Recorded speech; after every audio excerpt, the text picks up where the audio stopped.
اگلا سوال ہمیں بھارت سے آیا ہے، ہندوستان لکھا ہوا ہے، انہوں نے محمد خان صاحب ہیں۔ یہ سوال کر رہے ہیں کہ یہاں، ابھی انہوں نے اپنے علاقے کا ذکر کیا، یہاں تحریک اقامت دین کی خاطر دو بنیادی تنظیمیں کام کر رہی ہیں دین کو قائم کرنے کے لیے۔ ایک ہے جماعت اسلامی ہند اور دوسری ہے وحدت اسلامی ہند۔ دونوں کا نصب العین اللہ کے دین کی نصرت اور اس کو ہندوستان میں قائم کرنا ہے، مگر دونوں میں فرق یہ ہے کہ وحدت اسلامی بیعت کی بنیاد پر رکنیت لیتی ہے اور جماعت اسلامی فقط فارم پر۔ جماعت اسلامی اپنا نصب العین کی خاطر مختلف طریقے پر چلتی ہے، جس کا حصہ خدمت خلق، قیام عدل قسط، فکر اسلامی کا فروغ ہوتا ہے۔ وحدت اسلامی اپنے نصب العین کی خاطر بالکل صاف صاف دعوت دیتی ہے کہ وہ سیدھا مسلمانوں کو دعوت دیتی ہے کہ ہندوستانی نظام باطل نظام ہے، مگر جماعت اسلامی ہند تھوڑا سا احتیاط کرتی ہے۔ وحدت اسلامی کے کارکنان آئے دن جیلوں میں ڈالے جاتے ہیں، مگر اس کے باوجود یہ اللہ کے فضل سے وہ لوگ دین کی پوری صحیح ترجمانی کر رہے ہیں۔ آپ یہ بتائیں کہ کون سی جماعت میرے لیے بہتر ہے؟ البتہ میں دونوں کو پسند کرتا ہوں۔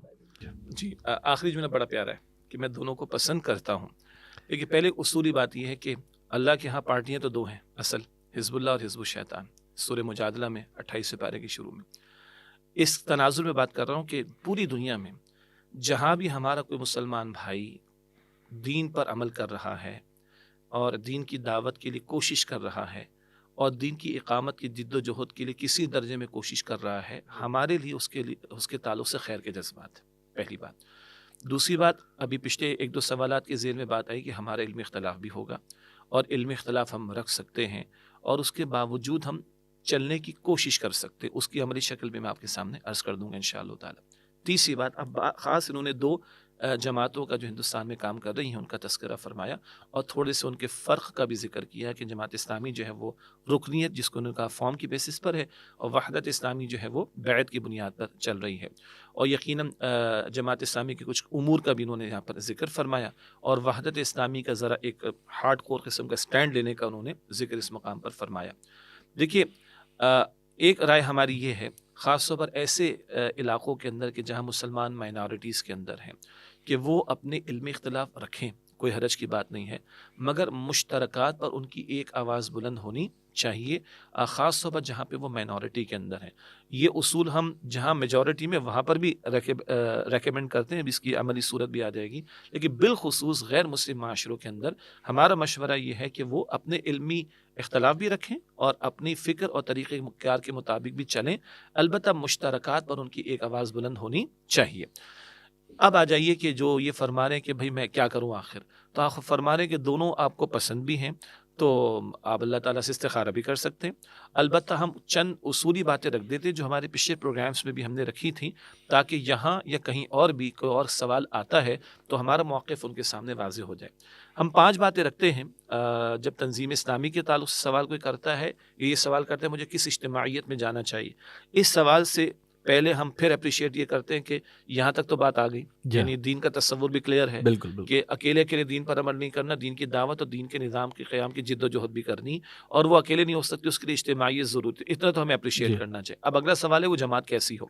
پہلی بات ہم بیان کرتے ہیں، نمبر 1، وہ جماعت علل اعلان یہ کہے کہ پیش نظر اجتماعی طور پر اس کے یہ ہے کہ اللہ تعالیٰ کی زمین پر اللہ کا دین قائم ہو، اس کے لیے وہ محنت کر رہی۔ نمبر 2، وہ جماعت بیعت کی بنیاد پر ہو، کیوں؟ قرآن کریم سے، سنت رسول علیہ السلام سے، سیرت النبی صلی اللہ علیہ وسلم سے، صحابہ کرام کے دور سے، خلافت راشدہ سے، 14 صدیوں کی تاریخ سے امت میں جماعت سازی کا جو تصور ہمیں یا طریقہ ملتا ہے وہ بیعت کا طریقہ ہے۔ نمبر 3، وہ جماعت وہ ہو کہ جو اپنی دعوت اور اپنی تربیت کے امور کے لیے قرآن حکیم کو بنیادی حیثیت دے۔ اس کے جا بجا دلائل ہیں، پہلے بھی ہم نے پیش کیے۔